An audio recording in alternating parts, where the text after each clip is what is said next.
The rain hits the windshield, before the wipers can answer. Inside the car, a man sits perfectly still. Hands on the wheel. Eyes fixed not on the road, not on the sky, but on a wooden door across the parking lot. A door he built, with his own hands 22 years ago. 9 minutes. He hasn't moved. Cap pulled low. Flannel shirt. Boots scuffed on gravel on purpose, before he left the hotel, all of it calculated. All of it a lie worn like a second skin. Behind that door, someone has been standing at a sink for 7 years. Behind that door, someone else is whispering a name, and the smile on their lips is not the kind people bring home to their families. The man in the car doesn't know that yet. He only knows that the numbers on the report don't add up. And when numbers don't add up, someone, somewhere, is always being buried underneath them. He opens the car door. Steps into the rain. Doesn't look back. Not yet. The rain hits the windshield first. Then the wipers. Then nothing. Grant Holloway sits in the parking lot of his own restaurant, and does not move. 9 minutes now. 9 minutes staring at a door he built, with his own hands 22 years ago. Back when the sign said something else. Back when his father was still alive to see it painted. He is 47 years old. He owns 11 restaurants across 3 states. And he cannot make himself walk through the front door of the first one. Because that's the problem. That's exactly the problem, and he knows it, and knowing it doesn't help. He pulls the cap lower. Checks the mirror. 3 days of stubble. A flannel shirt that cost him $4 at a thrift store on Route 9. Boots he scuffed on purpose in the gravel outside his hotel. A disguise built out of guilt and grease-stained denim. Nobody will look twice at him. That's the whole point. Nobody has looked at this place, really looked, in over a year. The numbers came in on a Tuesday. Foot traffic up 6%. Revenue down 11%. Somebody in accounting flagged it.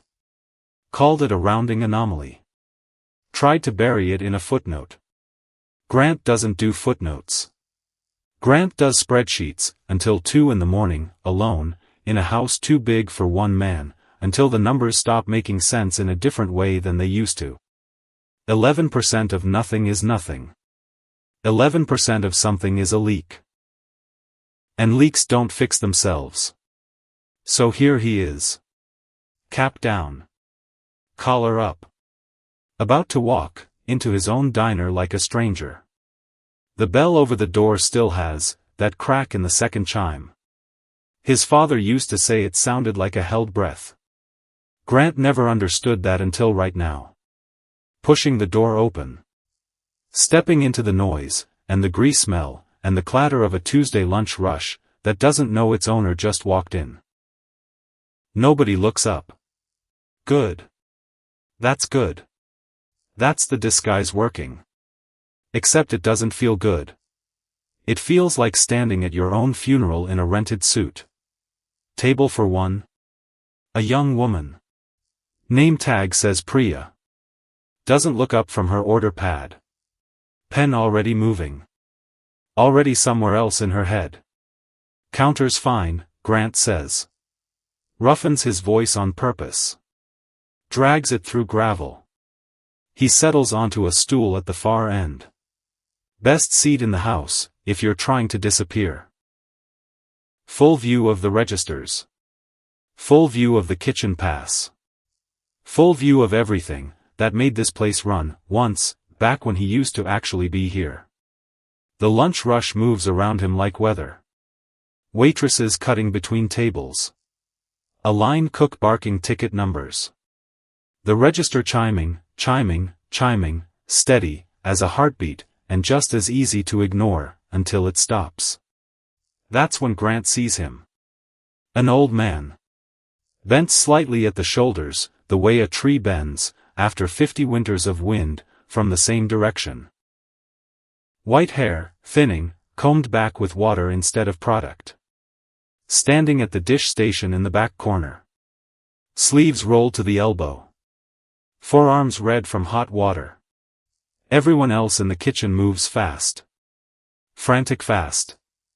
Rush hour fast. He does not. He moves like a man who decided a long time ago that panic won't get the dishes clean any faster. Methodical. Deliberate. Each plate scraped, rinsed, racked, in an order that never changes even as the pile keeps growing behind him. Grant watches him for 11 straight minutes before he realizes he's stopped drinking his coffee. What can I get you? Priya again. Standing in front of him now, pen tapping the pad, eyes already drifting toward the next table, before he's answered. Turkey Club. Coffee, black. She writes it. Doesn't write his name, because she never asked for it. Turns to go. That gentleman back there, Grant says. Nods toward the dish station. Keeps his voice easy. Curious stranger, nothing more. He been here a while? Priya glances back. Something crosses her face. Not quite a smile. Not quite an eye roll. Something in between, that Grant doesn't like the shape of. Warren? Forever. A short laugh, no warmth in it. Guy should have retired years ago, if you ask me. She's gone before Grant can ask why nobody did. Warren. He rolls the name over in his head like a stone he's checking for cracks. 22 years he's owned this place.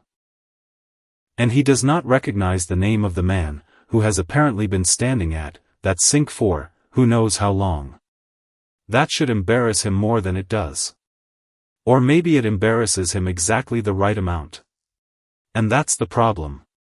For the next hour, Grant does the only thing he came here to do. He watches. He watches Warren work through a wave of dishes that would bury a younger man. Watches a busser dump a full tray sideways into the station, splashing dirty water clean up the old man's apron. Watches Warren say nothing. Not a word. Just wipes his hands. Resets the tray. Keeps going. He watches customers pass the kitchen window and call out, "Hey, Warren." Like he's an old friend, not an employee. Watches Warren's face change when they do. Something softens in it. Something that looks, for half a second, like the only good part of his whole day. And then, just before the lunch rush breaks, Grant watches something he does not expect. A young woman comes in. 2 kids trailing behind her. One small enough to still be holding her coat hem. She orders. She eats. And when the check comes, she opens her wallet at the register, and her face falls in a way Grant has seen before, in board meetings, in bankruptcy filings, in his own mirror the year his father died, and the business nearly went under with him. She's short. Not by much. But short. Priya's mouth goes thin.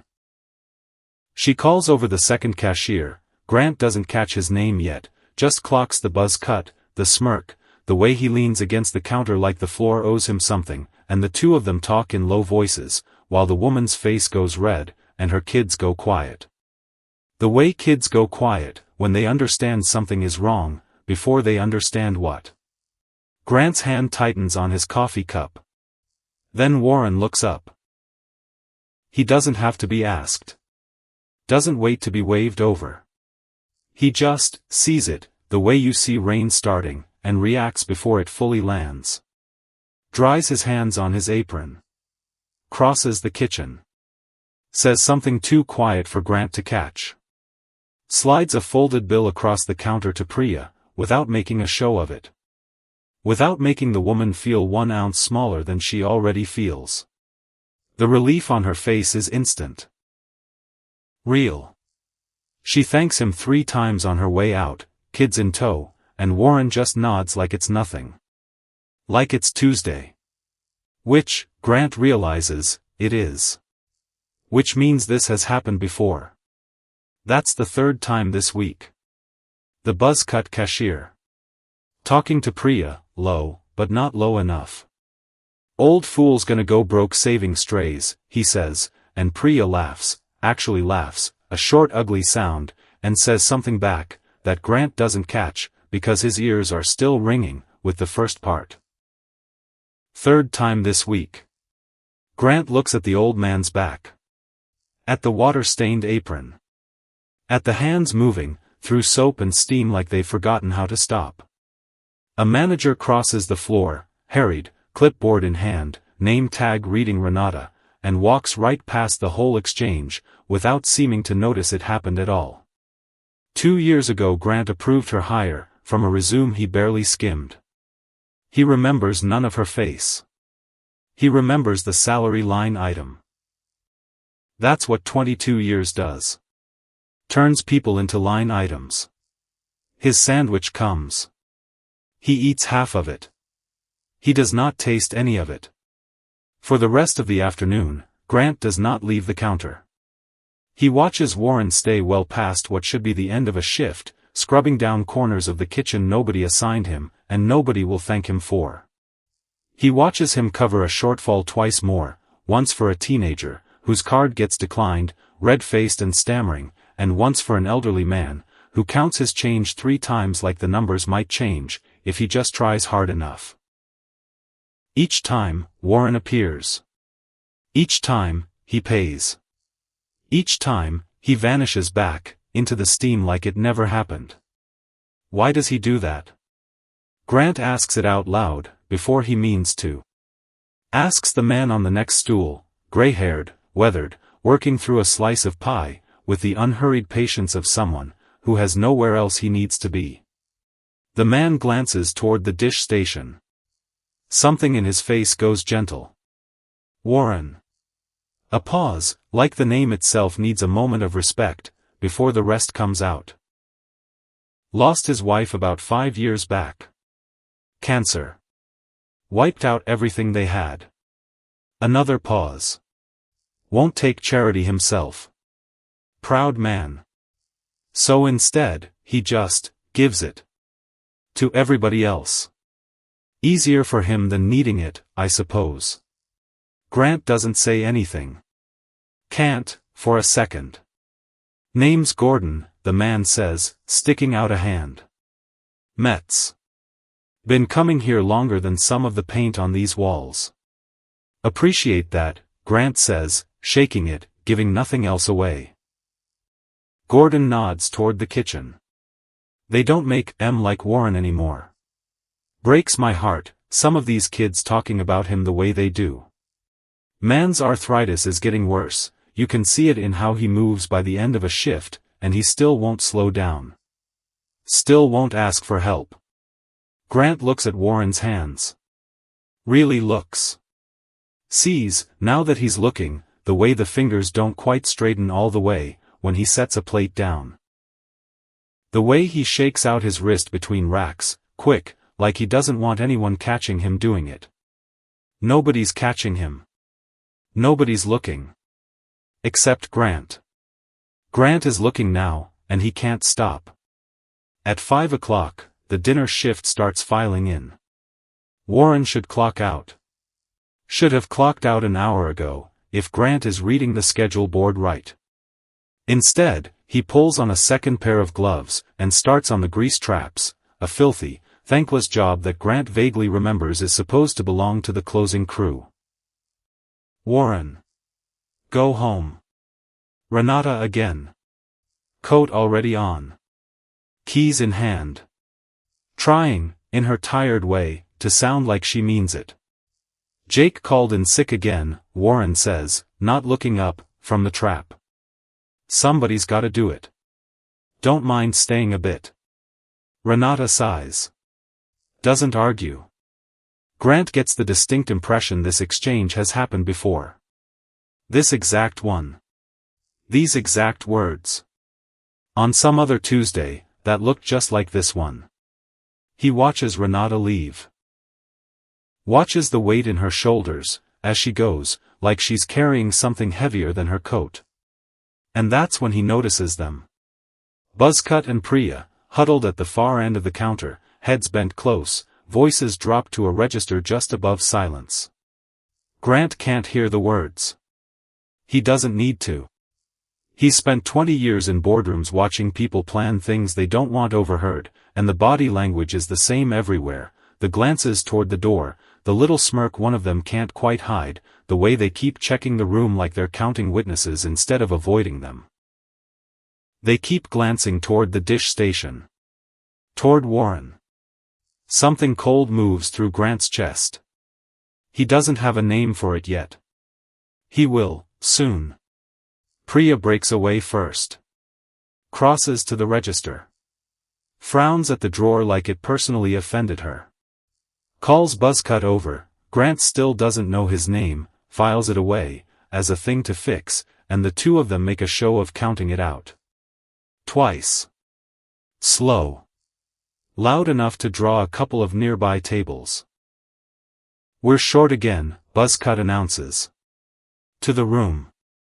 To no one in particular, and to everyone at once. Third time this week. Renata's already halfway to the door. She stops. Turns. How much? $42. Priya's voice carries, clean and clear, like she's reading a line she rehearsed. Same as last Tuesday. Same as Thursday. It was $35 last Tuesday, Renata says. And something in her tone says she's already exhausted by this conversation, and it hasn't even really started yet. Across the kitchen, Warren straightens up, from the grease trap. Just slightly. A flicker crosses his weathered face, not guilt, Grant thinks, watching closely. Something else. Something closer to recognition. Like a man who's heard a sound before and knows exactly what it means, before it finishes happening. Grant sits very still on his stool, coffee gone cold in front of him, and understands, with the sudden, sickening clarity of a man watching a car start to slide on ice, before it actually slides, that he is looking at the beginning of something ugly.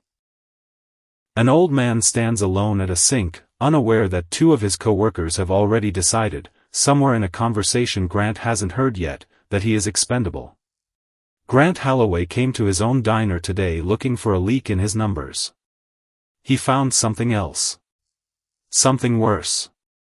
Something that doesn't show up on any spreadsheet, and by the time he leaves, that night, cap pulled low, collar up, walking back out, through a door that used to feel like his, he has made himself a quiet promise. He is going to find out exactly what is happening in this building. No matter what it costs him to watch it unfold. Warren Ashby has a system, and the system does not care what kind of day it's been. Scrape. Rinse. Rack. Repeat. His father taught him, that kind of thing matters, the order of a task, the discipline of doing it the same way every time, so your hands know what to do even when your mind is somewhere else entirely. Warren's mind has been somewhere else entirely for 5 years now. The hands still know what to do. He hears the register argument behind him. Hears every word of it, actually, though nobody in that conversation seems to remember that a man standing at a sink still has ears. $42. Third time this week. He knows what $42 looks like, from where he's standing. Knows it's not the shortfall he's been quietly covering, he's careful about that, always exact change, always precisely the amount somebody's short, and not a penny more, because a man who gives too generously starts looking less like kindness, and more like something people whisper about. So the number doesn't add up. Not to him. He doesn't turn around. Doesn't ask. That's not his place, and besides, he's learned, over 72 years of living, that the questions people don't want asked usually get answered on their own eventually. You just have to still be standing there, when they do. His wrist aches. Has been aching, since about 2 in the afternoon, a low steady burn, that climbs up, into his elbow, if he doesn't shake it out every so often. He shakes it out now, quick, careful, nobody's looking. Somebody is looking. He doesn't know that yet. The stranger at the end of the counter, cap low, flannel shirt, 3 days of stubble, that doesn't quite sit right on a face that's clean-shaven underneath it, though Warren couldn't say how he knows that, just that something about the man doesn't add up either, same as the number on the register, has been watching him for 6 hours. Warren noticed around hour 2. You notice things, working a dish station in the corner of a room. You see everything, and nobody sees you, and after enough years of that particular arrangement, you get good at clocking who's actually paying attention versus who's just looking through you on their way to somewhere else. This one's paying attention. Warren doesn't mind. Doesn't have the energy to mind, most days. And besides, what's a stranger going to find, watching an old man wash dishes? Nothing worth writing home about. Nothing worth much of anything. He finishes the grease trap around 6. Peels off the second pair of gloves. His hands, underneath, are the color of something boiled too long, red, cracked at the knuckles, the kind of hands that stopped looking young sometime around the year his wife got sick, and never looked young again after. Martha would have laughed at these hands. Would have taken them in hers at the kitchen table, and said something about how a man who cooks the way he used to cook shouldn't end up with hands like a dock worker. He doesn't let himself finish that thought all the way. Doesn't have the room for it tonight. There's a night's worth of driving ahead of him, and a trailer waiting at the end of it, that gets colder every year. The insulation holds on a little worse. He clocks out at 6:47 p.m. Nobody notices him leave. That's fine. That's the arrangement, and it's been the arrangement for 7 years now, and a man gets used to arrangements, if he lives inside them long enough. Grant follows him. Not on purpose, exactly, or maybe entirely on purpose, if he's honest with himself, which he's trying, badly, to be more of lately. He pays his check. Peels a 20 off a roll he keeps for exactly this kind of disguise, leaves it under the coffee cup, and walks out, into a parking lot gone dark, and wet with the day's rain. Warren's car is easy to spot. A Buick that stopped being a color, and started being a suggestion of a color sometime around the Clinton administration. It coughs twice before it turns over. Grant watches from his own sedan, parked 3 rows back, engine off, breath fogging the inside of the windshield. He tells himself he'll follow for 5 minutes. Just to see where the old man lives. Just to understand the shape of the problem, before he decides what to do about it. 5 minutes becomes 15. The Buick doesn't head toward the residential streets Grant expects. Doesn't turn toward the little clapboard houses on the east side of town, the ones with porch lights, and mailboxes shaped like barns. Instead it winds out past the edge of town, past the last gas station, onto a stretch of road that gets darker and narrower with every quarter mile, until finally it turns off onto something that isn't really a road at all. A dirt track. The kind of access path that exists for utility trucks and nobody else. Grant kills his headlights. Follows by moonlight and instinct, tires crunching over gravel he can barely see.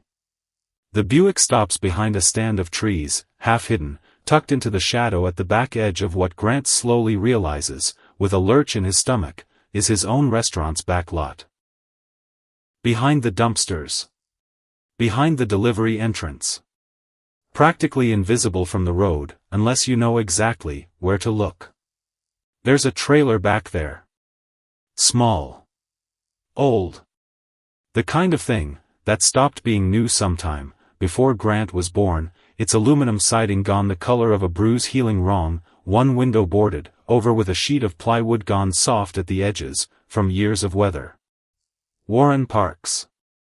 Sits in the car for a moment, just a moment, but Grant sees it, sees the old man's shoulders drop the second the engine cuts, the way a man's whole body lets go of something the second he thinks nobody's watching. Somebody's watching.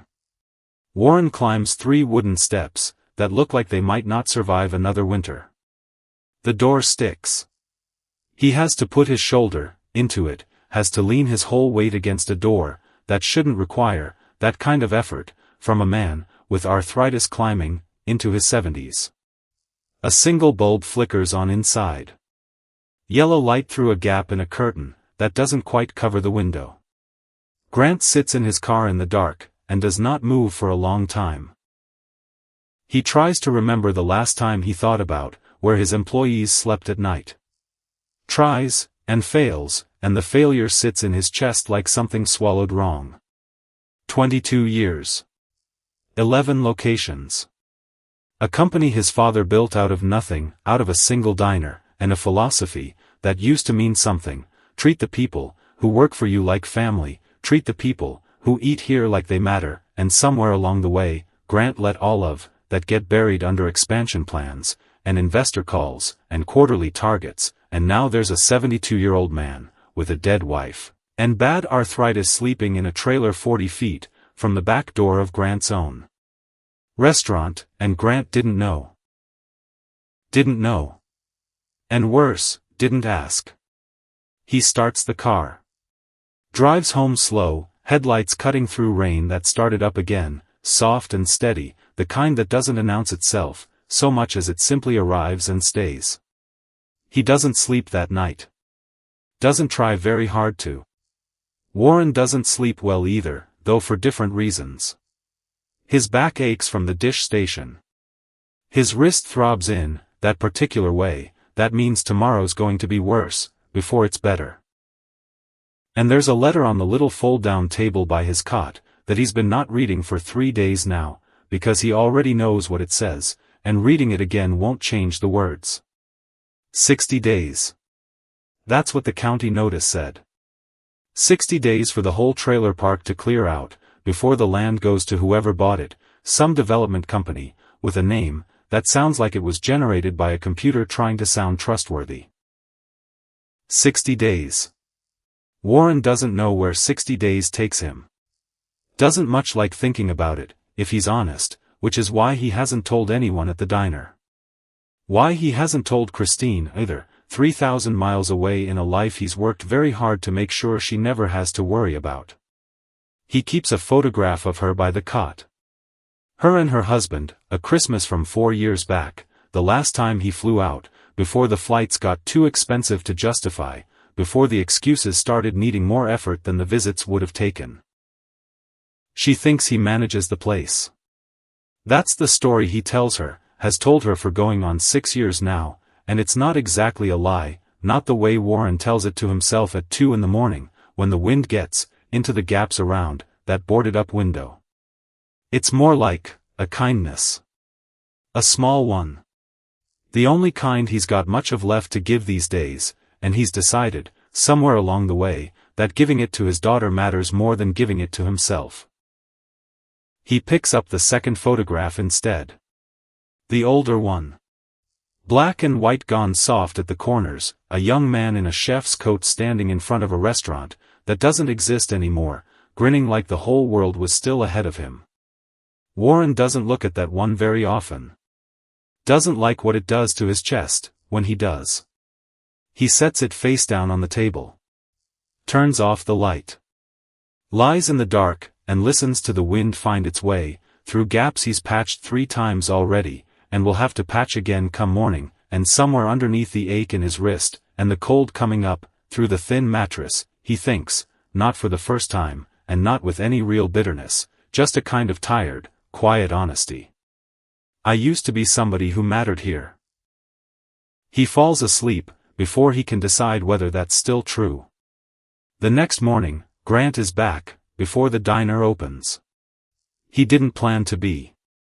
Told himself, driving home the night before, that he'd handle this the right way, pull Renata's employment file, review payroll, maybe have a quiet word with HR about back wages and benefits packages, before he did anything else. The responsible way. The way a man, who owns 11 restaurants is supposed to handle a problem like this. Instead he's sitting in the parking lot at 6:40 in the morning, watching the sun come up gray, and reluctant over a diner that used to be the only thing his father ever really loved, and he's still wearing the same flannel shirt from yesterday because some part of him isn't ready to stop being invisible yet. Warren's Buick wheezes into the back lot around 6:52. Grant watches him climb out slow, one hand braced against the door frame, the other pressed briefly to his lower back, before he straightens all the way, and starts walking toward the delivery entrance like nothing hurts at all. That's a performance, Grant realizes. Every single morning, probably. A performance for an audience that was never watching until yesterday. Well, somebody's watching now. Grant doesn't go in right away. Instead he drives to a coffee shop 2 blocks over, a real disguise now, not just clothes, sunglasses too, because he's starting to worry his face might be more recognizable around here than he'd like, and calls a number he got, without much explanation, from Gordon Metz the day before. Mr. Metz? This is, he stops. Almost gives his real name. Catches it. This is the fella from the counter yesterday. Wondered if you had a few minutes this morning. Gordon meets him 20 minutes later, settling into the booth across from Grant with the unhurried ease of a man who has never once in his life been in a hurry to get anywhere. You're asking a lot of questions for a stranger passing through, Gordon says. Not unkindly. Just observing. Warren's situation, Grant says. Can't stop thinking about it. Gordon studies him a moment. Something in his face says he's deciding whether to trust this. Decides to, apparently, because he starts talking, and once he starts, it comes out steady, like water that's been held back too long behind something that finally gave. Known Warren almost 6 years now. Started coming to that diner right after Martha passed, that was his wife, high school sweethearts, married 52 years, if you can believe, that kind of thing still happens. A pause, like the number itself deserves a moment. Cancer took her. Took everything else, with her too, near as I can tell. Everything? Everything and then some. Gordon wraps both hands around his coffee cup, like the warmth of it is doing some of the talking for him. They had savings. A little house, over on the east side, nothing fancy but paid off, which is more than most folks can say these days. But the cancer was aggressive. Insurance didn't cover the experimental treatments, the ones that might have bought them more time, and Warren didn't think twice. Sold the house. Cashed out the retirement. Sold the car, even. Got her into the best facility there was, every treatment they'd take. Grant sits very still. Did it help? Gave them 8 more months together. Gordon's voice goes rough on the number, just slightly, just enough that Grant hears the weight of it. Warren says those were the best 8 months of his whole life. Even though, by his own account, they were also the hardest. Man doesn't complain about that kind of thing. Just states it, plain, like a fact of weather. And after? After, the bills kept coming.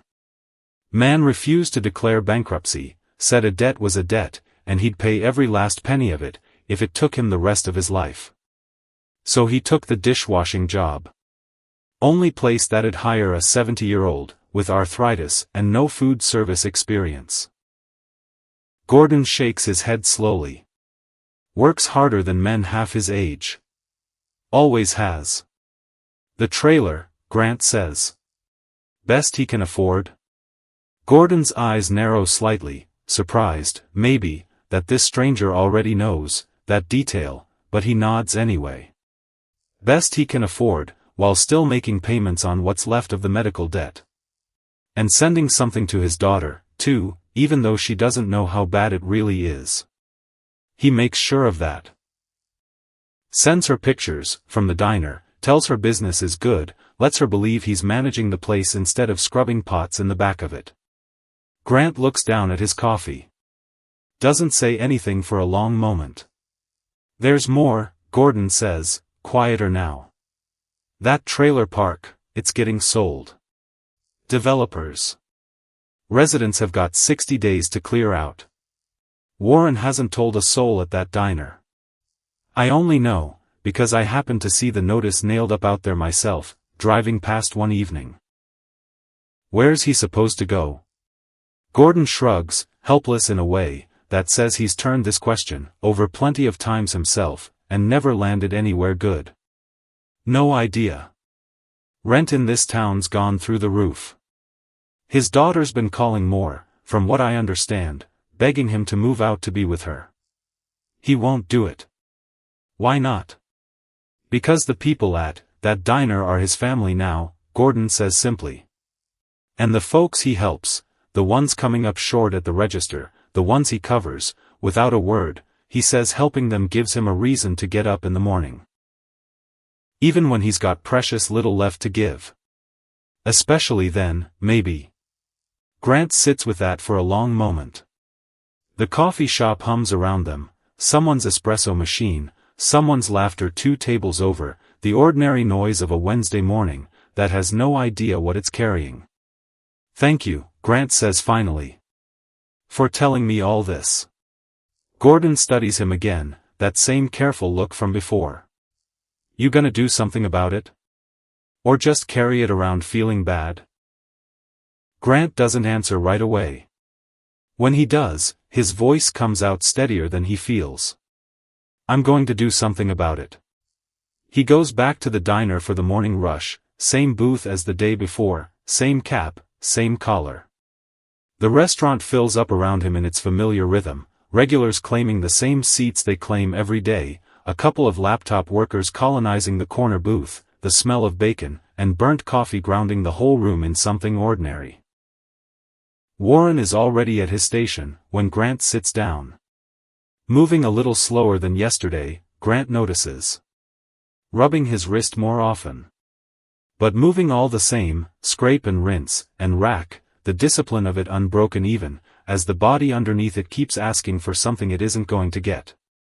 Buzzcut, Grant finally catches the name tag, Derek, and Priya are on shift again, heads bent together at the register the moment the morning lull gives them room to.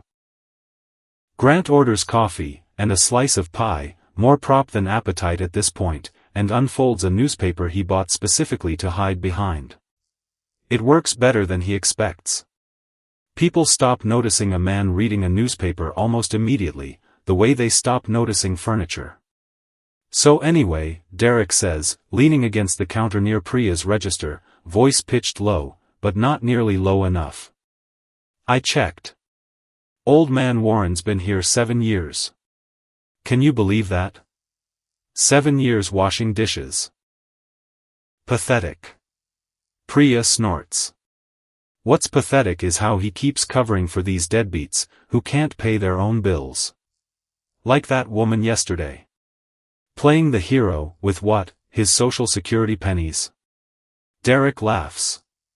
Actual laughter, easy and careless, the kind that comes from a person who has never once had to count exact change at a register, with 2 children watching. Guy probably lives off cat food to save money. Grant's hand tightens around the newspaper. He doesn't let it crumple. Doesn't let his face change at all. I bet he lives in his car, Priya says, lower now, almost delighted with herself. You seen that rusty Buick he drives? Probably sleeps in the back seat. My money's on a cardboard box behind the Walmart, Derek says, and they both laugh, quiet and ugly, and something in Grant's chest goes cold, and very, very still.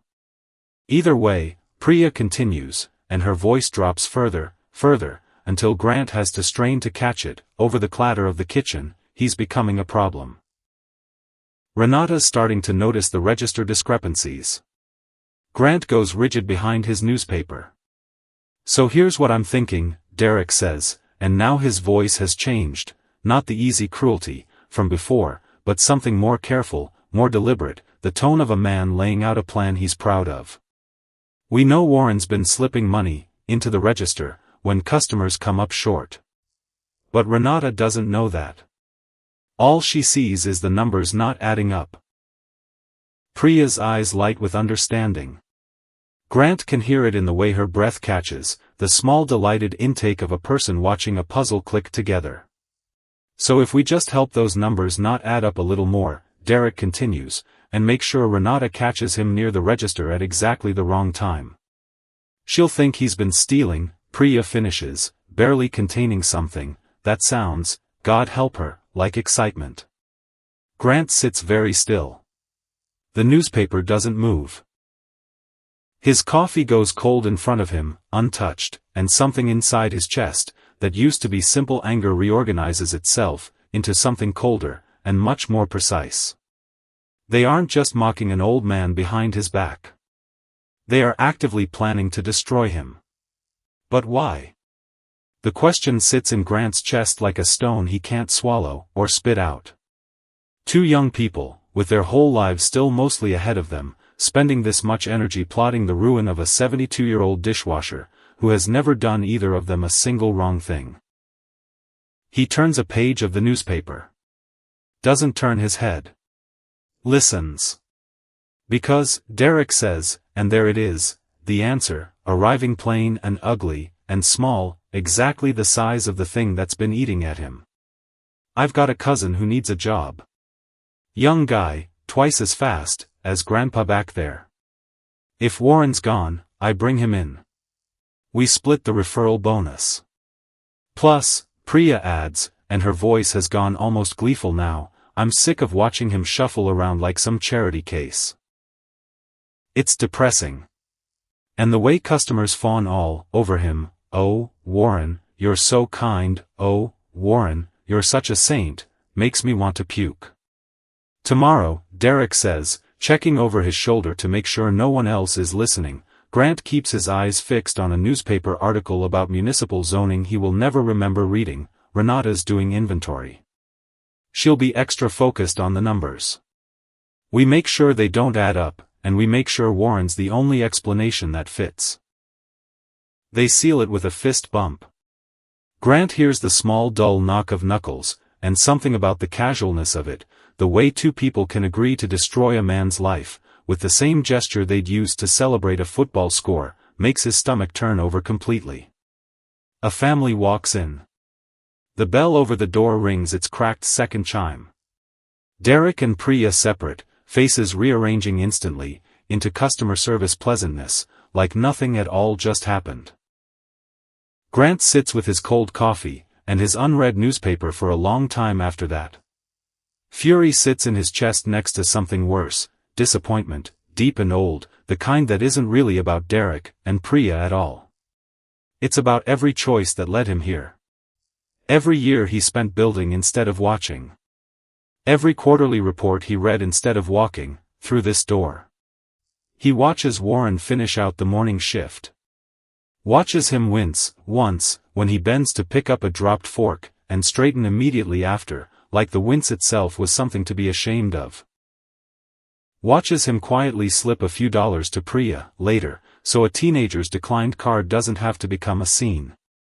Watches Derek roll his eyes at that, exactly the way Grant now understands he always rolls his eyes, and asks, loud enough for Warren to hear, this time, mocking rather than curious, why do you let that kid slide? Warren shrugs. His voice, when it comes, is soft. Steady. His mother lost her job last month. Boy's too proud to take charity. But I know he's hungry sometimes. A meal makes all the difference. Derek turns away the moment Warren's back is turned, making some mocking gesture toward Priya, that Grant catches out of the corner of his eye, and files away, with everything else. As closing time approaches, Grant pays his bill and leaves. But he doesn't go far. He parks across the street, engine off, and waits. When Warren finally emerges, nearly an hour after his shift should have ended, moving slower than he did that morning, one hand pressed briefly to his lower back, before he catches himself, and lets it drop, Grant follows him again. Same dirt road. Same stand of trees. Same small trailer sitting in the dark like something the world forgot to finish building. He watches the single bulb flicker on. Watches the shadow of an old man move behind a curtain that doesn't quite close. And he understands, sitting there in the dark, with his hands still on the wheel, that tomorrow cannot be like today. That whatever happens next, however this unfolds, he cannot simply keep watching. By morning, he will have a plan. He doesn't know, yet, how much that plan is going to cost him, or how much it's going to give back. He only knows that somewhere behind that flickering yellow light, a man who has spent 5 years quietly absorbing everyone else's hardship is about to become the target of two people who decided, over a fist bump and a referral bonus, that his kindness made him disposable. Grant Holloway starts his car. Drives home through a night that has gone very quiet, very still, the way nights go right before something in them changes for good. Somewhere behind him, Warren Ashby turns off his single light bulb, lies down on a mattress too thin for a body that's earned better, and closes his eyes, without any idea that tomorrow, the whole shape of his life is about to shift. Neither one of them sleeps particularly well. But for the first time in longer than he can remember, Grant Holloway knows exactly what he's going to do when the sun comes up. Except sleep never really comes for Warren either. Not real sleep. Just a thin gray version of it, that keeps snapping back open every time the wind finds a new gap in the plywood. He lies there. Listens. Because that's what you do, at 72, in a trailer, with bad insulation and worse luck. You listen. To the wind. To your own wrist, which has developed its own private weather system these past few months. To the sound of your own heartbeat, which used to be background noise, and now, some nights, is the loudest thing in the room. $42. Third time this week. He turns the number over again. Doesn't like the shape of it. Which is strange, because it isn't his number. He's careful. Exact change, always exact, never a penny more, he's told himself, that 100 times, checked it against his own memory 100 times, and the math still doesn't sit right no matter how many times he runs it.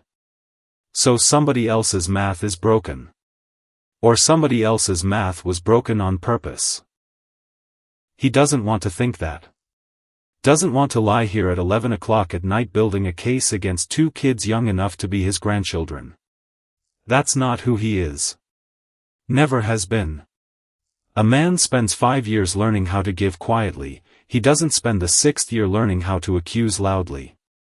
Doesn't seem right. Doesn't seem like him. Except he keeps thinking about the way Priya's voice carried that morning. Too loud. Deliberately loud, maybe, he can't be sure, and not being sure is its own kind of exhausting. And the way Derek's eyes cut toward the dish station every time the register came up short, like he was checking to see if Warren was listening. Like the whole conversation had an audience in mind, and the audience was him. Stop it, he tells himself. Just stop. He doesn't stop. Because underneath the tiredness, underneath the ache climbing up, from his wrist, into his shoulder, something small and stubborn in Warren Ashby is starting to pay attention in a way he hasn't paid attention to anything, but grief in 5 long years. And he doesn't like where that attention is pointing. He thinks about Christine. About the pictures he sent her last month, himself standing by the register, cropped just right, angled just so, business is good, sweetheart, don't you worry about your old man. He thinks about how easy that lie has gotten. How practiced. How much it costs him to keep telling it, and how he's never once regretted the cost, because the alternative is letting her carry something she shouldn't have to carry. He thinks about the photograph on the table. Face down, where he left it. He doesn't turn it back over. Not tonight. Instead he closes his eyes, and tries, one more time, for something that might pass as rest. Outside, the wind keeps working at the plywood, patient as a bill collector, and somewhere across town, though Warren has no way of knowing this, yet, a stranger in a rented sedan is sitting wide awake too, staring at a ceiling, turning over a plan, that is going to walk through Warren's life tomorrow morning, and change every single thing about it. Warren doesn't know that. Can't know it.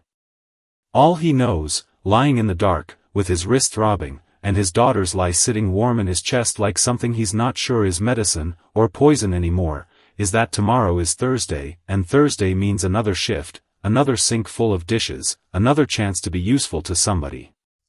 That's enough. It has to be enough. He tells himself that until, finally, sometime past midnight, it almost is. Morning comes gray. Comes slow. Comes the way it always comes, when a man hasn't really slept. Grant is at the office before 7. Not his office. His father's old one, the cramped back room above the original location, the one nobody's used in years, because the new headquarters has better lighting and worse memory. He's looking for something. Doesn't know what yet. Boxes. Filing cabinets rusted at the hinges. A framed photo of his father shaking hands, with somebody Grant doesn't recognize, taken sometime in the 80s, the color already going amber with age. He pulls a drawer. Sticks. Pulls harder. And there it is. A journal. Leather cover gone soft and cracked, his father's handwriting cramped into every margin like the man never once believed he'd said enough. Grant flips it open. Dust rises. He sneezes, laughs at himself for sneezing, keeps going. Because somewhere in this mess of receipts, and half-finished menus, and margin notes about a walk-in freezer that broke in 1994, there's a name. Warren. Just that. Underlined twice, next to a date Grant has to squint to make out. 31 years ago. If this place ever gets big, his father wrote, don't forget the man who saved it. Warren kept the doors open when I couldn't. Never let him go hungry. Never let him be forgotten. Grant reads it 3 times. Sits with it a long moment, dust still settling around him in the thin morning light, through a window nobody's cleaned in years. He doesn't have time to sit with it fully. Not yet. There's a diner across town, where a plan is already in motion, and Grant knows, the way you know weather is coming, before the sky tells you, that today is the day it lands. Renata gets the call at 8:14. Regional. Her boss's boss. A voice that doesn't ask how she's doing, before it starts talking. Numbers are soft at your location, the voice says. 3rd week running. Corporate wants answers. I'm handling it, Renata says. Handle it faster. Click. She sets the phone down. Doesn't move for a second. Just stands there in the back office, with her hand still resting on the receiver, like the conversation left something behind, that needs holding down. Because that's the thing nobody at that counter understands. Nobody watching her cross the floor, with her clipboard, and her tired eyes understands, that she's not the one deciding anything anymore. Hasn't been, 4 months. She's just the last person standing between corporate spreadsheet, and whatever corporate decides to do about it. She thinks about Warren. About the shortfalls. About the quiet, sick feeling she's had for 2 weeks now, that something isn't adding up the way Derek and Priya keep insisting it is. She doesn't trust them. Never has, exactly. But she trusts the pressure from above even less, and pressure from above doesn't care who's telling the truth. It only cares that somebody gets blamed by Friday. So, today's the day for inventory. Today's the day the numbers get checked, hard, in front of witnesses. She hates that she already knows how this might end. Except she doesn't, not really. Not yet. Because 2 years ago, when corporate first started tightening the screws, cutting hours, cutting maintenance, cutting anything that showed up as a line item instead of a person, Renata made a choice. Quietly. Without telling anyone. She started covering for Warren whenever the schedule tried to squeeze him out. Started padding his hours here and there, just enough, just quiet enough, that nobody upstairs would notice a 72-year-old dishwasher still had health coverage he probably should have lost 18 months ago on paper. She never told him. Never told anyone. Some things you just do, and you let the doing be its own explanation. Which is why this morning feels like a betrayal even before it's happened. Because if the numbers really do point at Warren, if today really is the day it all comes apart, then 2 years of quiet protecting is about to unravel in the space of a single inventory count, and there won't be a single thing she can do to stop it. She picks up the clipboard. Her hands aren't quite steady. Corporate wants answers by Friday. Corporate doesn't care, whose life gets rearranged to produce them. Derek doesn't hate it at all. He's practically vibrating with it, actually, that particular energy of a man who thinks he's finally about to win something. He checks his phone under the counter. Another text. Another reminder of a debt that's gotten too big to keep pretending it isn't there. $3,000. Give or take. A number that used to feel abstract, and now feels like a hand around his throat every time it lights up his screen. The referral bonus won't cover it. Not even close. But it's something. A start. And more than that, more than the money, if Derek's honest with himself, which he mostly isn't, there's a version of this, where getting rid of the old man just feels good. Feels like clearing something out. Feels like winning. You ready? Priya asks. Low voice. Excited voice. Born ready, Derek says. Which is a lie. Which he knows is a lie the second it leaves his mouth, except saying it out loud makes it feel truer than it is, and that's enough for right now. That's enough to get him through the next hour. He checks his phone one more time under the counter. Another message. Shorter this time. Meaner. $3,000. Friday. You know what happens if you don't. He doesn't know exactly what happens. Hasn't asked, because some questions you don't actually want answered out loud. He just knows the man who sent it doesn't make idle threats, and he knows the referral bonus from bringing his cousin on isn't going to be nearly enough on its own, and he knows, somewhere underneath the bravado, in a part of himself he doesn't look at very often, that he's about to do something he's not going to be able to take back. He tells himself Warren will be fine. Old guys got savings somewhere, probably. Old guys always do. Tells himself this is just business, just the way things work, just one person's bad luck making room for somebody else's opportunity. He almost believes it. Almost. Warren doesn't know any of this. Not the phone call. Not the debt. Not the journal sitting open on a desk across town, with his own name underlined twice in a dead man's handwriting. All Warren knows is that his wrist hurts worse than yesterday, and that Renata's been watching the register, with a face like a held breath, since the moment she walked in. He doesn't ask why. Doesn't have the right, exactly, or doesn't feel like he does. 7 years of standing at a sink in the corner teaches a man where the lines are, even the invisible ones nobody draws on purpose. So he works. Scrape. Rinse. Rack. Except today the rhythm doesn't hold the way it usually does. Because every few minutes he catches Derek glancing his way. And Priya too. And there's something in those glances that Warren's stomach recognizes, before his mind does, a low, cold, familiar drop, the same one he felt the morning the hospital called about Martha's scans, the one that says something's coming, and you already know you're not going to like it. He tells himself he's imagining things. Because that's easier.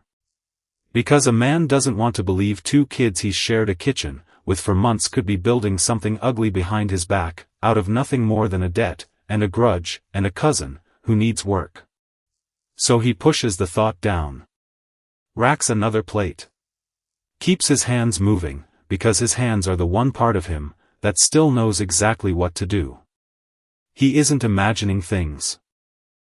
The stranger from the counter is back. Same cap. Same booth near the register. Warren's noticed him 3 days running now.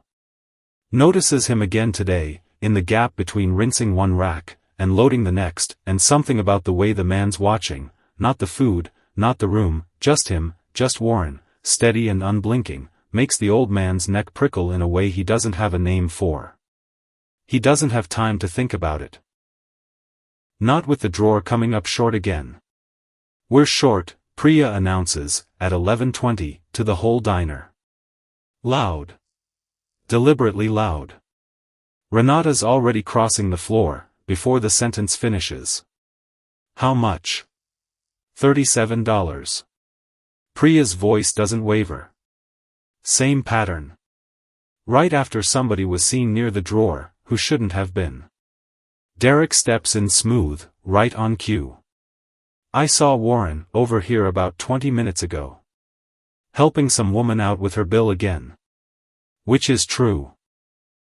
Which is exactly true, and exactly the kind of true that gets twisted into something else, with just the right tone of voice. Renata's face goes tight. "Warren." He looks up from the sink. Water dripping off his hands, onto the floor tile. Something in his expression, not fear, not yet, more like a man watching a storm finally arrive, that he's been feeling in his bones for hours. "Yes, ma'am? Can I speak with you? Now?" The diner goes quiet the way a diner only goes quiet, when everyone in it senses something is about to happen, that they'll be talking about for weeks. Warren dries his hands. Slow. Deliberate. The same unhurried motion he brings to everything, even now, even with his heart starting to hammer somewhere up near his throat. "The registers come up short again," Renata says. Her voice is steady but her eyes aren't. $40 this week. All of it right, after you've been seen near the drawer. "I put money in," Warren says. Quiet. Not defensive, just true. "I don't take it out." "Two people saw you," Renata says, and Warren watches something in her crack slightly, as she says it, like she doesn't fully believe her own sentence, but doesn't know what else to do with it. "Multiple witnesses, Warren." "Multiple witnesses." Warren looks past her. Sees Derek. Sees Priya. Sees the particular stillness in both their faces, the stillness of people trying very hard to look like they're not enjoying something. And that's when it lands. All of it. Every glance over the last 2 days, every whispered conversation he half-caught, and told himself he was imagining, every small cold drop in his stomach he talked himself out of taking seriously. They planned this. He doesn't say it out loud. Doesn't have the proof, doesn't have the standing, doesn't have anything, but 72 years of learning, that a man like him doesn't get believed over two people half his age, with matching stories. "I would never steal," he says instead. Simple. Steady. Not from anyone. Certainly not from this place. This diner's been my lifeline these past years. Renata's jaw works. He can see her wanting to believe him. Can see the corporate voice, from that morning's phone call sitting right behind her eyes, crowding out whatever instinct is telling her something's wrong, with this whole picture. "I'm sorry," she says. And she does sound sorry. That's almost the worst part. Company policy on this is clear. "I have to let you go." Warren doesn't argue. Doesn't defend himself further. Just stands there, dripping hands, apron soaked through, 72 years of dignity holding him upright, when almost nothing else in the room seems willing to. "I see," he says quietly. "I suppose you'll be wanting my resignation. Because that's easier. Because giving something up voluntarily hurts less than having it taken. Because if there's one thing 5 years of grief taught him, it's how to walk toward a loss, with his shoulders straight instead of waiting for it to knock him down." "I'll escort him out," Derek offers. Barely hiding the satisfaction in his voice. "That won't be necessary." A new voice. Coming from the far end of the counter. Grant Holloway stands up. Doesn't slouch this time. Doesn't roughen his voice. Pulls the cap off, and sets it on the counter, and something about the gesture, small, as it is, changes the entire shape of the room. Renata's eyes widen first. "Mr. Holloway. I had no idea you were." "I know," Grant says. Not unkindly. Just true. That was the point. He crosses the floor. Every step of it deliberate. Every eye in the diner following him now, silverware frozen mid-air, conversations dying mid-sentence, even the kitchen behind the pass gone quiet in that particular way a kitchen goes quiet, when it senses something bigger than the lunch rush is happening. "I've been here 3 days, Grant says, and his voice carries, without him having to raise it, the kind of quiet that's somehow louder than shouting. "Watching. Because the numbers on paper stopped making sense to me, and I wanted to understand why, before I trusted anyone else's explanation for it." Derek's smile falters. "Just slightly. Sir, we were just following protocol, like I was telling." "I'm not finished." 2 words. Flat. And Derek's mouth closes like it's been switched off. Grant turns to Warren. Really looks at him, the soaked apron, the red hands, the dignity that hasn't cracked once, through any of this, and something in his chest tightens, so hard it's almost painful. "Mr. Ashby," Grant says. "I need until tomorrow afternoon." Warren blinks. "Sir?" "Before anyone loses their job today," Grant says, loud enough now for the whole room, loud enough that Renata's clipboard drops an inch in her hand, "I need time to finish what I started watching. Because I don't believe what just happened here is the truth. And I intend to prove it." The diner holds its breath. Derek's eyes dart toward the door. Priya's hand finds his sleeve, gripping too tight, both of them suddenly very aware of how many customers are watching, how many phones might already be filming, how quickly a plan built on a fist bump can start coming apart in front of an audience neither of them accounted for. "Renata," Grant says, gentler now, turning to her. "You're not in trouble. Not from me. But I need you to hold off on any paperwork. Just until tomorrow. That's all I'm asking." Renata nods, slow, something like relief crossing her tired face, the relief of a person who's just been told she doesn't have to carry the weight alone anymore. Grant looks back at Warren one last time. "I'm sorry," he says, quiet, just for him. "For all of it. For not knowing your name, until 3 days ago. That's on me. Not you." Warren doesn't answer right away. Just studies this stranger, who apparently isn't a stranger at all, hasn't been for 3 days, has been sitting at that counter with a cap pulled low, watching everything, watching him, and something in the old man's chest, something that's been braced for a blow for the better part of a week, finally, cautiously, starts to loosen. "Until tomorrow," Warren repeats. "Until tomorrow," Grant says. "And then everyone in this room is going to know exactly what's true." He picks his cap back up off the counter.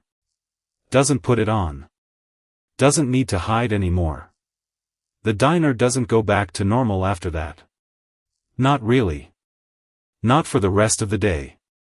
Customers linger over coffee that's gone cold, pretending to read menus they already know by heart, just to watch what happens next. Somebody's already on their phone. Somebody's always on their phone, these days, and Grant knows, distantly, in the part of his brain, that still thinks like a business owner even in the middle of all this, that by tonight, some version of what just happened here is going to be circling the internet whether he wants it to or not. He doesn't care. Not right now. Renata pulls him aside near the register, voice low, urgent. "The cameras," she says. "I told you they were broken. That wasn't a lie, Mr. Holloway. I've been asking for repairs, since spring, and every request gets denied. I don't even know who's denying them anymore." Grant's jaw tightens. Files that away. One more thing to fix. One more thing, that was broken long, before Derek and Priya ever built a plan around the gap it left behind. "We'll talk about that," he says. "After." Warren is still standing at the register, apron soaked, hands finally still for the first time in hours. He looks smaller than he did yesterday, somehow. Or maybe just more tired. Maybe both. Mr. Ashby, Grant says, quieter now, just between the two of them. Go home. Rest that wrist. I'll need you back tomorrow, not to work, not yet. Just to talk. Can you do that? Warren studies him a long moment. Something in the old man's eyes, wary, still, but softening at the edges, finally settles on something like trust. I can do that, he says. He untangles his apron strings, with hands that shake, just slightly, from something that isn't the arthritis this time. Hangs it on its hook the way he's hung it 1,000 times before.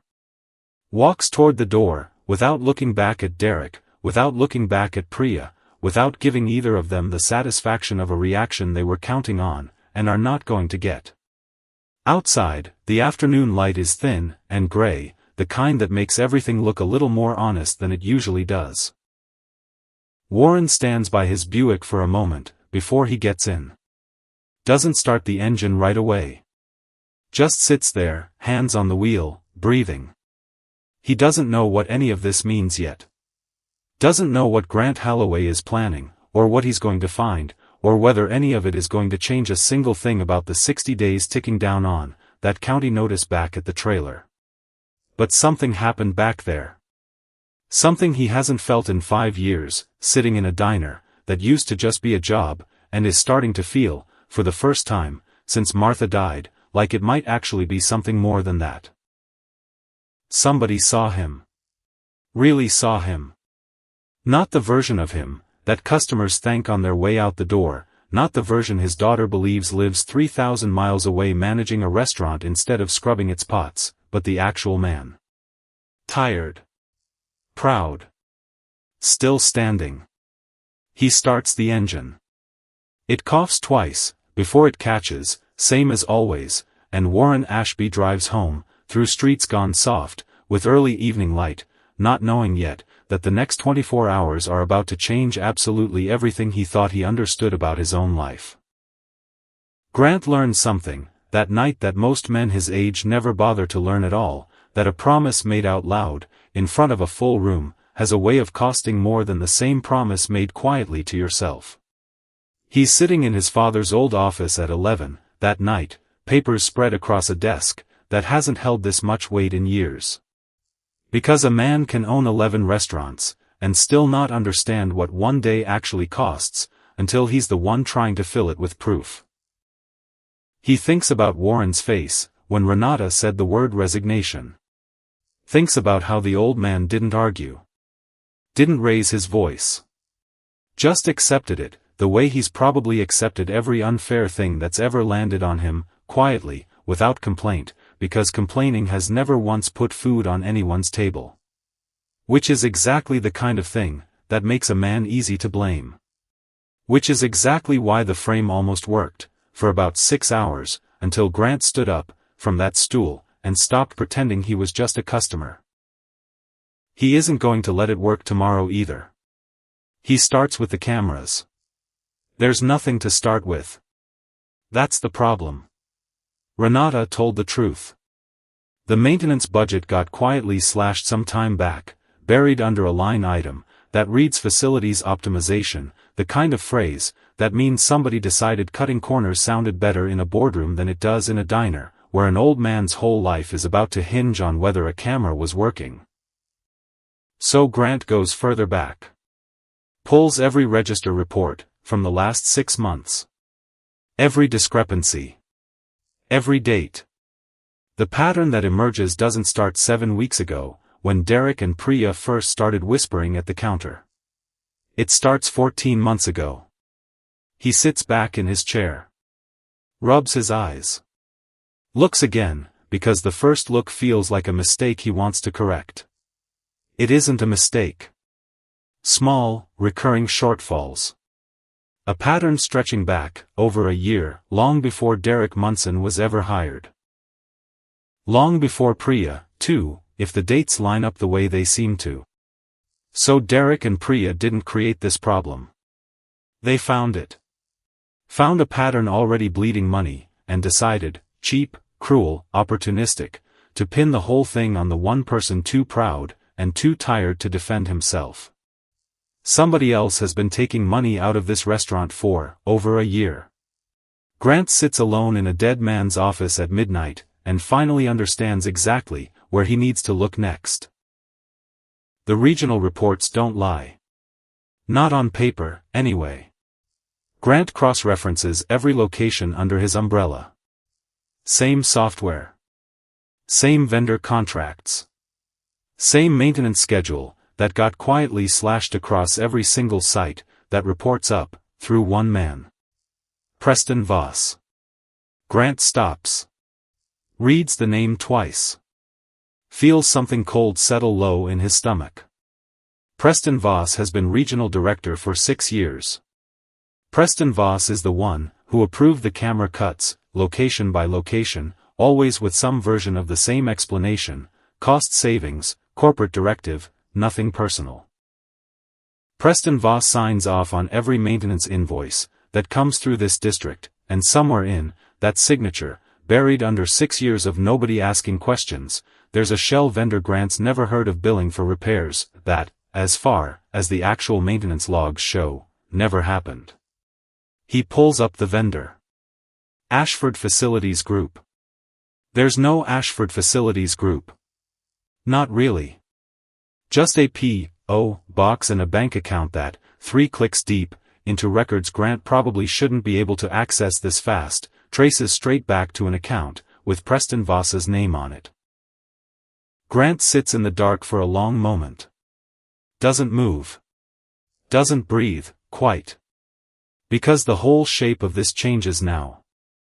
The story he thought he was walking into, 2 cruel young cashiers, 1 vulnerable old man, a simple villain, and a simple victim, was never the full picture at all. Just the part close enough to the ground to see, without looking up. Somewhere above Derek and Priya, above even Renata, there's been a much older, much quieter theft running for years. Nobody built to catch it, because nobody upstairs ever imagined the person cutting corners might be one of their own. Grant thinks about his father's journal again. About a man who once nearly lost everything, because he trusted the wrong things to run themselves. History doesn't seem to mind repeating itself, apparently, if nobody's paying attention. This isn't about Warren anymore. Hasn't been, maybe, for a long time. This is about a man who spent 6 years quietly bleeding a dozen restaurants dry, 1 broken camera at a time, small enough that nobody upstairs would ever notice, small enough that, when the numbers finally did come up short somewhere, there'd always be someone easier to blame standing right there at the register. Someone like Warren. Grant picks up his phone. Doesn't call Preston. Not yet. Calls someone else instead. Gordon Metz answers on the second ring, voice thick with sleep. This better be good. I need a favor, Grant says. And I need you to trust me, without asking too many questions tonight. A pause. Then, gruff but game, go on, then. Warren doesn't sleep that night either. But it's a different kind of not sleeping than before. The trailer feels smaller tonight, somehow. Colder. Or maybe it's just that he keeps thinking about the way Grant Holloway looked at him across that counter, not with pity, which Warren has gotten used to, and mostly learned to shrug off, but with something else. Something closer to recognition. He picks up the old photograph from the table. The black and white one. Turns it face up for the first time in longer than he can remember. A young man in a chef's coat, grinning like the world hadn't taught him, yet how much it could take away. 31 years. Warren does the math, without meaning to, the way you do math on things that matter even when you'd rather not. 31 years since he stood in a different kitchen, the first one, the one that doesn't exist anymore, a small original location 2 towns over that closed its doors long before this chain of 11 ever got built and kept the whole operation running through 6 impossible weeks, after the original owner had his heart attack behind the register. Nobody remembers that anymore. Warren barely remembers it himself, some days. Just an old man's story he doesn't tell, because nobody's ever asked, and telling old stories to people who don't ask feels like something close to bragging, and Warren doesn't have much use for bragging left in him. He'd taken the dishwashing job here, 7 years back, for the plainest reason there is. It was the only place that called him back. He'd sent out a dozen applications that spring, every one of them ignored except this one, and he'd told himself at the time it was just luck, good or bad depending on the day. He never once connected it to the kitchen he'd saved 3 decades earlier. Never had a reason to. The company had grown into something else entirely by then, new name, over the door, new owners on paper, the old story folded up small enough to fit inside a drawer nobody opened. He sets the photograph back down. This time, face up. And for the first time in 5 years, he doesn't hide it away, before he turns off the light. Morning comes fast. Faster than Grant's ready for. He calls Renata first. Tells her enough, not everything, not yet, to get her to hold an all-staff meeting for 2 o'clock that afternoon. Tells her to make sure Preston Voss is on the call. Renata's voice catches when she hears the name. You think? I think a lot of things, Grant says. I'm about to find out which ones are true. Next he calls Christine Bauer. He got the number from Gordon the night before, a small kindness Gordon didn't ask questions about, just handed over, with the quiet understanding of a man who's spent enough years watching Warren carry things alone to recognize when somebody's finally trying to help carry them too. Christine picks up on the third ring, wary, the way people are wary of numbers they don't recognize. This is going to sound strange, Grant says. But I own the restaurant your father works at. And I think it's time somebody told you the truth about what that actually looks like. Silence on the line. Long enough that Grant wonders if she's hung up. Is he okay? She asks, fear finally cracking through the wariness. Is he hurt? Is he sick? He's fine, Grant says quickly. Better than fine, actually, by the time this call ends, if you'll let me finish. Then what is it? Grant pauses. Chooses his words the way you choose words for news that's going to reshape somebody's whole understanding of their own family. Your father has been living in a trailer behind this restaurant for the better part of 2 years, he says. Working through arthritis, that should have slowed him down years ago. Sending you photographs taken at a register he stands behind out of necessity, not authority. Christine doesn't say anything for a long moment. Grant can hear her breathing change on the other end of the line. He didn't want me to worry, she finally says. Not a question. Just something she already half knew, somewhere, and never let herself look at directly. He told me he manages the place. Sends me pictures. I know, Grant says, as gently as he can manage. I think it's time you saw the real ones. By 1 o'clock, Grant has everything laid out across a conference table 2 blocks from the diner. Financial records. Vendor histories. The camera footage he authorized installing 2 days ago, quietly, urgently, wired directly to cloud storage, so nobody on site could tamper with it even if they tried. And there, clear as anything, time-stamped and undeniable, Derek pocketing small bills across 4 separate transactions. Pre-avoiding legitimate sales, after customers had already left. The two of them, heads bent together at the end of the counter, voices picked up perfectly by audio Grant never told either of them existed. If we frame Warren for stealing, Priya will have to fire him. Then I can bring in my cousin. We split the referral bonus. And no more pathetic old man bringing everyone down. Grant watches the footage twice. Doesn't feel satisfaction watching it. Just a low, steady anger that's been building for 3 days, and finally has somewhere to go. He calls Preston Voss at 1:40. Preston. Need you on a call at 2. All staff.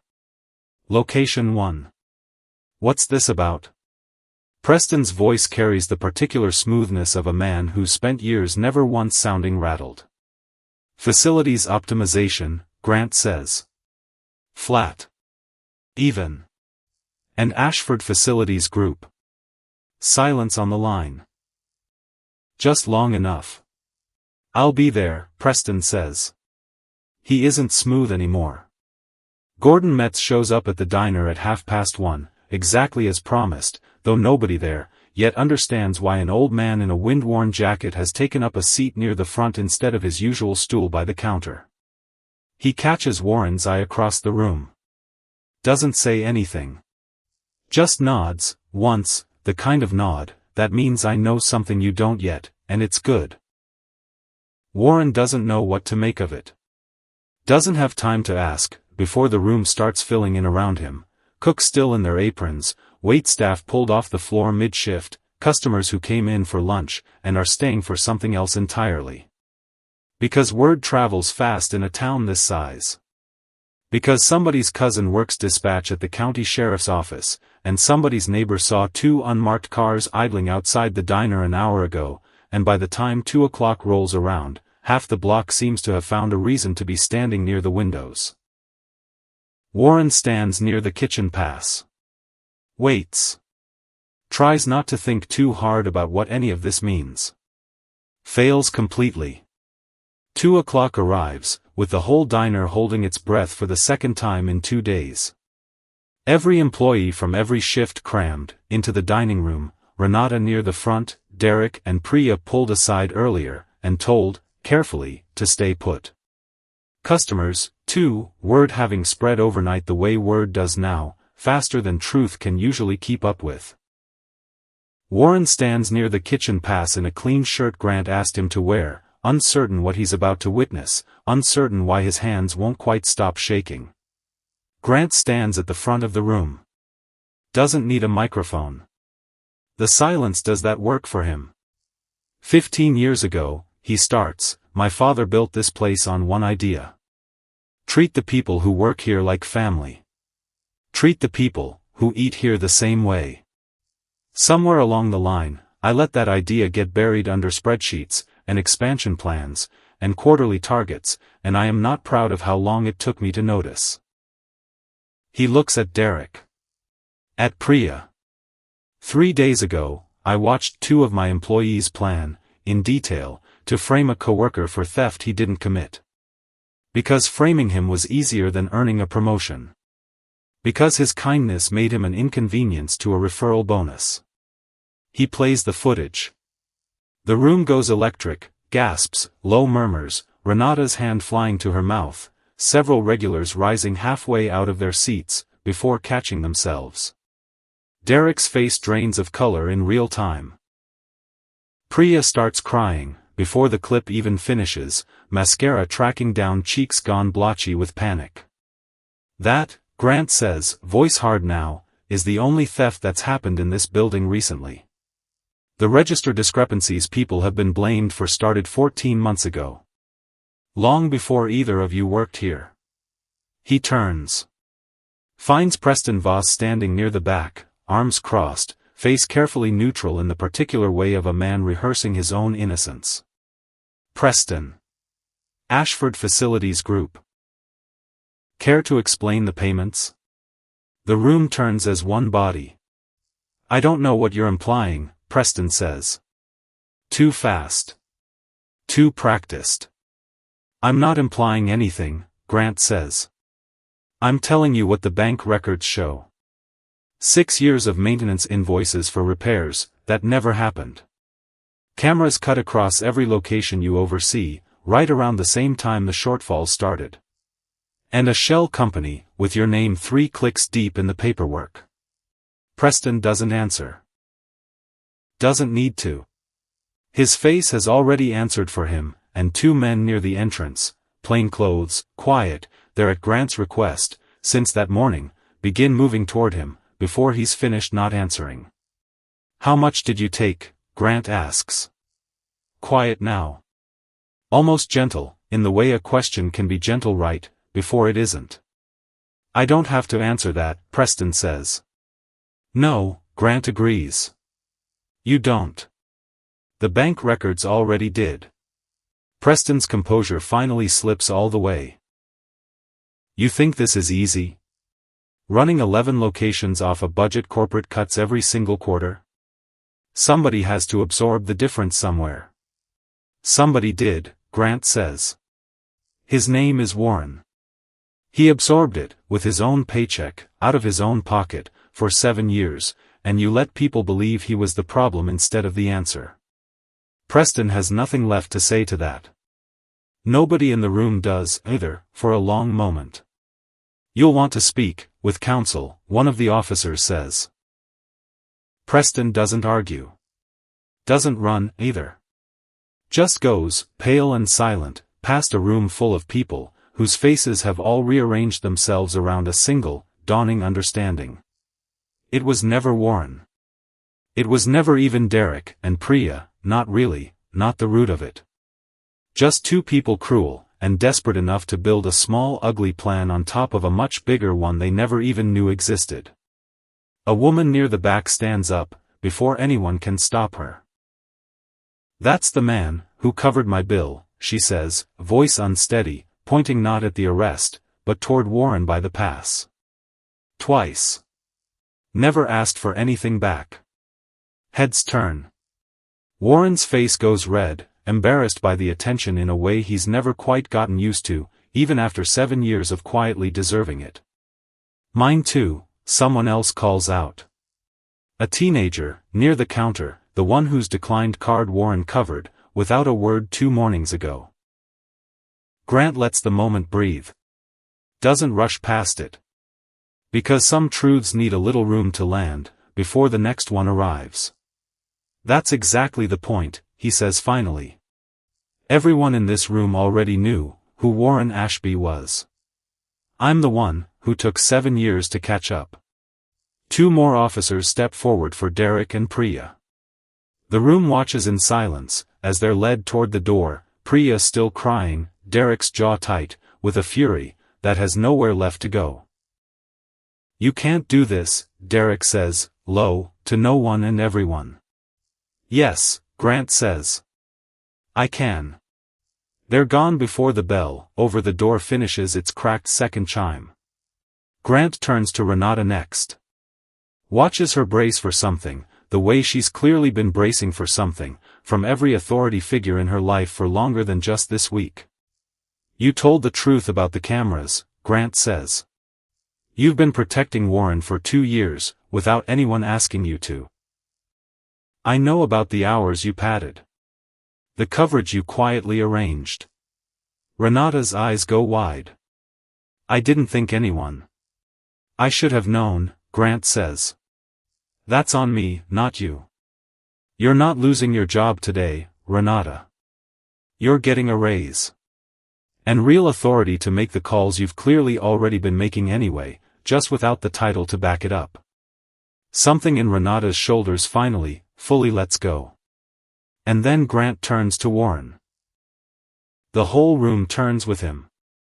Mr. Ashby, Grant says, and his voice changes here, softer, rougher, a man setting down 22 years of not looking all at once. I owe you an apology. Not just for this week. For 7 years. Warren doesn't say anything. Can't, quite. 31 years ago, Grant continues, my father's first restaurant nearly went under. He had a heart attack behind the register. Would have lost everything, if it weren't for a young cook, who kept the whole operation running, through 6 impossible weeks, without being asked, without complaint, without ever once taking credit. He reaches into his jacket. Pulls out the journal. Opens it to the page, with Warren's name underlined twice. He wrote it down, Grant says, holding it out. Said if this place ever got big, he never wanted that man forgotten. Warren stares at his own name in handwriting he hasn't seen in 3 decades. His breath catches somewhere between his chest and his throat. Because he remembers that kitchen. Remembers it the way you remember pain, in flashes, not whole. The heat off the flat top. The owner's face going gray behind the register. The 6 weeks after, cooking breakfast and lunch, and dinner off a schedule, that never had his name on it, because there wasn't time to write one. Nobody thanked him for that. Not properly. Not until now. Which is strange, standing here 31 years later, with a dead man's handwriting in front of him, because Warren never once thought of those 6 weeks as something owed to him. Just something that needed doing. Just the next plate. The next ticket. The next hour. Except somebody remembered anyway. Wrote it down. Kept it, all this time, in a drawer, that finally got opened. That was you, Grant says.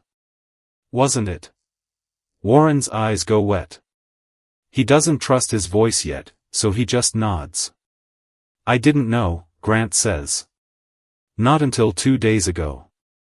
I want you to understand that finding you wasn't an accident, in the end, even if it started as one.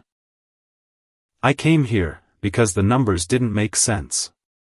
I stayed because a man my father asked me never to forget turned out to be standing at a sink in the corner, and nobody, including me, had bothered to notice him in 7 years. The room is dead silent now. Not the silence of shock, this time. Something gentler. I have something for you, Grant says. Reaches for a folder on the table behind him. Sets it in Warren's still trembling hands. Warren opens it slowly. Reads. Reads again, because the words don't make sense the first time. I don't understand, he says. It's simple, Grant says. Effective today, you're being offered the role of culinary consultant across all 11 locations. Full salary. Full benefits. You'll train young cooks the way you trained yourself, all those years ago, when nobody else would have. The physical work, the dishes, the register, all of it, that's over, unless you want to keep doing it, which, frankly, given everything I've watched you do this week, wouldn't surprise me one bit. Warren's hands shake harder now. I've never managed people. Never trained anybody formally. You've been teaching people how to be decent for 7 years, Grant says. Turns out that's the hard part. The rest can be learned. He pulls a second folder from the table. There's something else. Warren opens it. Inside, a deed. His name on it, printed clean and official, address unfamiliar. It's a house, Grant says. Small. 3 blocks from here. Paid off, no mortgage, yours outright. Consider it 7 years of overdue wages, more or less. I can't accept this, Warren says, voice cracking now, finally, after 3 days of holding steady, through everything else. It's too much. It's not enough, Grant says. Firm. Final. And there's one more thing. He nods toward the door. It opens. Christine Bauer steps through it. Suitcase still in her hand, hair windblown from a flight Grant booked 11 hours ago, face already wet, before she's even fully in the room. Dad. Warren's whole body goes still. The folders slip from his hands, forgotten, papers scattering unnoticed across the floor. Christine. Her name comes out broken, disbelieving. How? He called me, she says, crossing the room fast now, faster, until she's close enough to reach for him. Told me everything. The trailer. The bills. All of it. Her voice catches hard. Why didn't you tell me? Didn't want you to worry, Warren says. The old excuse. The only one he's got. I'm your daughter, Christine says, and there's no anger in it, just 5 years of grief finally finding somewhere to land. Worrying about you isn't a burden, Dad. It's love. It's supposed to go both ways. Warren pulls her into him. Doesn't say anything else. Doesn't need to. 72 years old, standing in the middle of a diner full of strangers, and coworkers and customers who've watched his whole hidden life crack open in the space of one afternoon, and for the first time in 5 years, he lets himself cry, without trying to hide it from anyone. The applause starts slow. Somebody near the counter first, Grant never learns who, and then it spreads, table to table, until the whole diner is on its feet. Not for the drama. Not for the arrests, or the money, or the deed, with Warren's name freshly printed on it. For him. For 7 years of quiet kindness nobody thought to notice, until it was almost too late to matter. Later, once the crowd thins, and the news crews, actual news crews now, word having traveled well beyond the diner's walls by evening, finally clear out, Grant finds Warren sitting alone in a booth near the window, Christine beside him, the deed and the consultant contract both still sitting on the table like neither of them can quite believe they're real. "Can I sit?" Grant asks. Warren nods. Grant slides into the booth across from him. "Thank you," Warren says. Quiet. Steady, mostly, though his voice still catches on the edges. For all of it. But especially for her. He glances at Christine. "Thank my father," Grant says. "He's the one who never forgot you. Took me a lot longer to catch up." Warren studies him a long moment. Something knowing in his face. Something almost amused, despite everything. "You know," he says, "I always did wonder why that stranger at the counter kept his coffee cup so full and drank so little of it." Grant laughs, really laughs, for what feels like the first time in weeks. Bad disguise. Terrible disguise, Warren agrees. For a moment, the two of them just sit there. A dishwasher who used to be a cook. A businessman who used to be a boy watching his father run this same room. 31 years and one journal entry standing between them, closed now, finally, into something that looks almost like peace. Outside, the evening light comes in low, and gold through the diner's front windows, catching the edge of Warren's deed, where it sits on the table, catching Christine's hand, where it rests on her father's arm, catching all of it in the kind of light that makes even an ordinary Thursday look like something worth remembering. In the weeks that follow, the changes spread further than anyone at that one diner expects. Grant rolls out a company-wide policy, living wages, real benefits, an anonymous reporting line for employees who see something wrong and don't have anywhere safe to say it. He names it, quietly, without much fanfare, after a man who spent 7 years proving the whole idea was necessary before anyone thought to build it. Renata gets settled into her new title. Runs the location like it's hers, because in every way that matters now, it is. Preston Voss's case moves to the district attorney's office, 6 years of quiet theft finally catching up to a man who thought broken cameras would keep him safe forever. Derek and Priya face their own charges, smaller, but real, the referral bonus, and the fist bump long, since forgotten under the weight of what they actually cost someone. One morning, about 3 weeks after it all happened, Nora Kimball walks back, through the diner's front door. Same 2 kids trailing behind her. Same worn coat, though there's something different about the way she carries herself now, a little straighter, maybe, since the story broke, and half the town seemed to spend a week talking about the old dishwasher who'd quietly saved half the neighborhood one shortfall at a time. She finds Warren near the kitchen pass, going over a knife technique, with one of the younger cooks. "I heard everything," she says. "Wanted to come pay you back." Finally. She holds out an envelope. Warren looks at it a long moment. Doesn't take it right away. "You don't owe me anything," he says. "I know," Nora says. "That's not why I'm here." He takes it, then. Not because he needs it, Grant's already made sure he doesn't, not anymore, but because refusing it, he's starting to understand, would be its own kind of unkindness. Some gifts aren't really about the money. They're about letting somebody finish the sentence they started.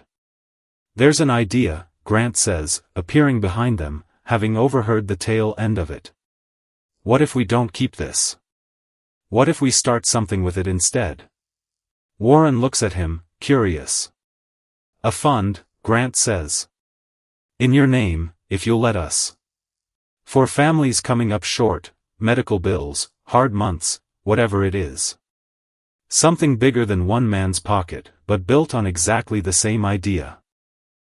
Warren is quiet for a moment. Looks down at the envelope in his hand. Thinks of every shortfall he ever quietly covered, every meal he made sure a hungry kid got, without anyone having to say the word poor out loud. I'd like that, he says finally. Long as it's not just my name on it. Long as it's about what the money does, not who gave it. Deal, Grant says. Gordon Metz still comes by most mornings too, same stool, same slice of pie, same unhurried patience, that hasn't changed one bit, through any of it. Told you they didn't make M like Warren anymore, he says to Grant, one morning, nodding toward the kitchen, where the old man is showing a 19-year-old cook how to properly break down a chicken. Guess it just took the right person finally looking. Guess it did, Grant says. Because that's the part nobody puts in the spreadsheets. That's the part that never shows up as a line item, not in any report Grant's ever read in 22 years of running this business. The cost of not looking. The cost of a man standing at a sink in the corner for 7 years, unseen, uncounted, until somebody finally decided to sit down, pull the cap low, and actually watch. Christine visits every month now. No more cropped photographs. No more careful lies about managing a restaurant instead of scrubbing its pots. Just the truth, finally, sitting comfortably between them the way it should have all along.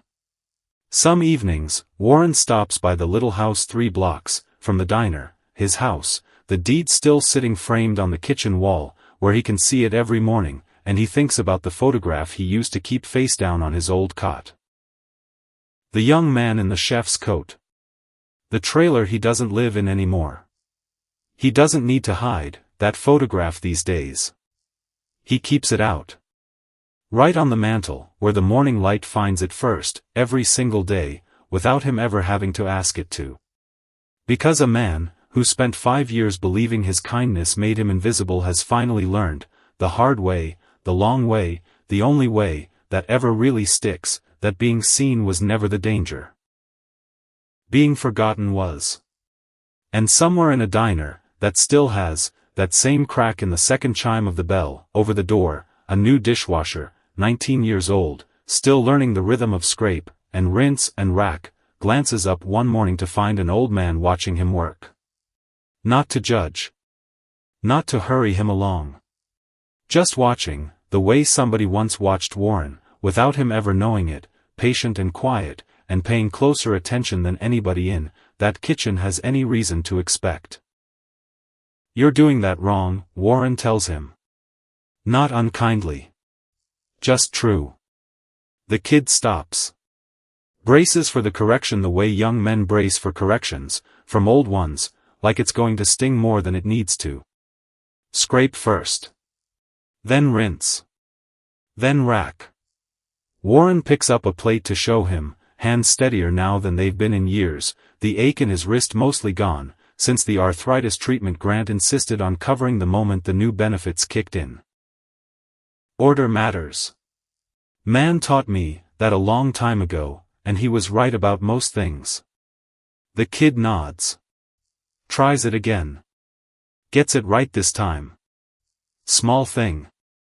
Barely worth mentioning, most days. Except it isn't small at all, not really, not if you know what it costs a man to still show up 7 days, after he didn't have to anymore, still teaching, still giving away the one thing he has more of now than he ever has in his life, time, and the patience to spend it on somebody else. Warren watches the kid finish the rack. Watches him do it right this time, clean and careful, the whole motion a little steadier than it was 5 minutes ago. That's enough. It's always been enough. He goes back to his coffee, cooling in a mug, that says World's Okayest Boss, a gag gift, from Renata that made him laugh harder than he had in longer than he could remember, and outside the window, the morning keeps arriving the way mornings do, plain, ordinary, and entirely his to keep.